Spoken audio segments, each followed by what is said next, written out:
यह कथा है बुद्ध के समय श्रावस्ती नगरी में रहने वाली कृषा गौतमी नामक महिला की। उसका एक बेटा था जो अचानक बीमार होकर मर गया। कुछ समय पहले ही उसके पति का भी देहांत हुआ था। उस पर जैसे दुख का पहाड़ टूट पड़ा। पति की मौत के बाद वह बेटे के आसरे ही जी रही थी। इससे हमें यह सीख मिलती है कि धैर्य के साथ आगे बढ़ते रहना चाहिए, क्योंकि कभी-कभी सफलता देर से मिलती है। साथ इतने सारे गड्ढे किसने और क्यों खोदे हैं? गौतम बुद्ध ने शिष्य को जवाब दिया कि किसी व्यक्ति ने पानी की तलाश में ने इतने सारे गड्ढे खोदे हैं।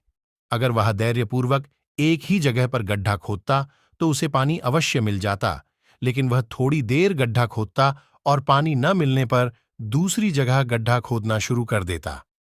इस कारण उसे कहीं भी पानी नहीं मिला। प्रचलित प्रसंग के अनुसार एक बार अपने शिष्यों के साथ किसी गांव में उपदेश देने जा रहे थे।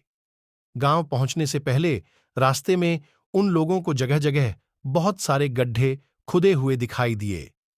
महात्मा बुद्ध का एक शिष्य इन गड्ढों को देखकर सोचने लगा कि इनका रहस्य क्या है। उसने अपने गुरु बुद्ध से पूछा कि तथागत, कृपया मुझे इन गड्ढों का रहस्य बताएं। एक से बच सकते हैं और अपने लक्ष्य तक पहुंच सकते हैं। यहां जानिए वह प्रसंग जिसमें बताया गया है कि हम कैसे सफल हो सकते हैं। कुछ लोगों को कड़ी मेहनत के बाद भी आशा के अनुरूप फल नहीं मिल पाते हैं और निराशा बढ़ने लगती है। ऐसी स्थिति में सकारात्मकता बनाए रखनी चाहिए और मेहनत में कमी नहीं करनी चाहिए। इस संबंध में गौतम बुद्ध से जुड़ा एक प्रसंग प्रचलित है जिसमें सुखी जीवन और सफलता पाने के सूत्र छिपे हैं। अगर इन सूत्रों को जीवन में उतार लिया जाए तो हम कई परेशानी अपने अभिमान, अहंकार, पद, पैसे और ताकत की दौड़ में ही न रहें। प्रेम, दया और करुणा से भरकर हर पल को पूरी गहराई में जीते हुए इस कीमती जीवन को गुजारें। पक्षियों का संगीत फैला हुआ है। सूर्योदय और सूर्यास्त के रंग दिखने को मिलते हैं और यह जो रिश्तों का प्रेम है, मां के प्यार की खुशबू, बच्चों का स्नेह, दोस्तों की यारी, यह सब एक दिन खोने वाला है। इसलिए क्या अच्छा ना होगा कि हम अपने जीवन के हर पल को जागते हुए जिएं, सब कुछ महसूस करते हुए जिएं। बेहोशी में जीवन ना गुजार दें। बुद्ध बोले, तुम्हें भेजने का उद्देश्य ही यही था कि तुम जाग जाओ। बुद्ध ने कुशा गौतमी को दीक्षित करना स्वीकार किया। गौतम बुद्ध और गौतमी की कथा हमें अपनी मृत्यु को याद करने का मौका देती है। वह हमें याद दिलाती है कि हम भी इस पृथ्वी पर हमेशा के लिए जीवित नहीं रहने वाले। ये जो चारों ओर प्रकृति की सुंदर छटा बिखरी हुई है, कल मैं भी नहीं रहूंगी। मैं मरने से पहले मृत्यु के पार निकलना चाहती हूं।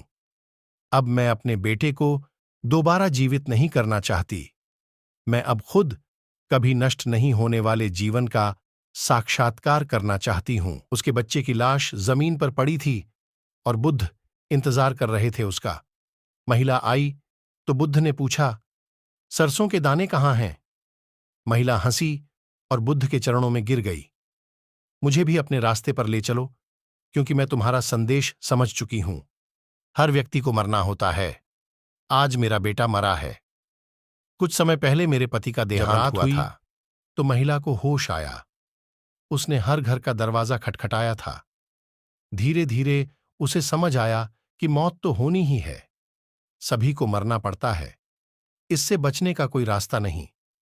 जब वह बुद्ध के पास लौटकर आई तो पूरी तरह बदल चुकी थी। उसने कई द्वार खटखटाए।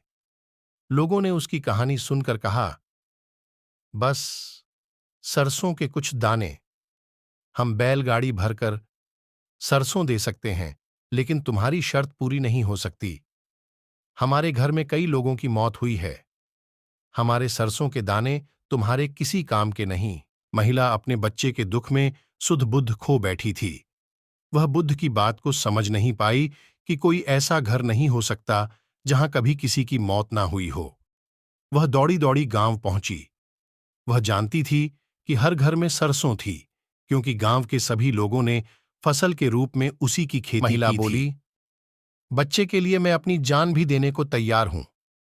बुद्ध बोले, यह एक छोटी सी शर्त है। मैं कभी बड़ी मांग नहीं करता। तुम बस बगल के गांव में जाओ और कहीं से सरसों के दाने ले आओ।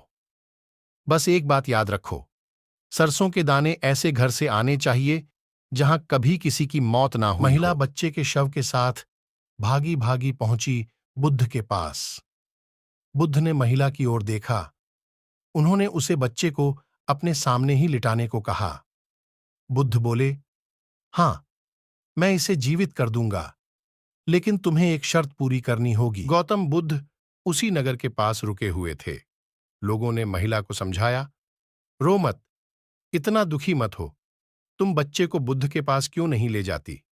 वह बहुत दयालु हैं।